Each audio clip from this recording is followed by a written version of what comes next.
तर ही दृश्य आपण या ठिकाणी पाहताय बारामतीमधील सुनेत्रा पवार आज बारामती पोटनिवडणुकीसाठी अर्ज दाखल करणार आहेत। काटेवाडीमध्ये ते काही वेळापूर्वीच पोहोचलेल्या होत्या। त्याच्यानंतर आता त्यांचा हा ताफा जो आहे तो कन्हेरीमधल्या हनुमान मंदिराच्या ठिकाणी आणि त्या ठिकाणी त्या हनुमानाचं दर्शन घेतील। यानंतर विद्याप्रतिष्ठानमधल्या अजित पवारांच्या स्मृतीस्थळाला त्या भेट देतील।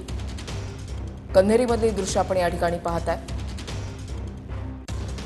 बारामती पोटनिवडणूक ही बिनविरोध व्हावी यासाठी राष्ट्रवादीकडून प्रयत्न करण्यात आले, मात्र तरी सुद्धा काँग्रेसकडून उमेदवार देण्यात आलेला आहे।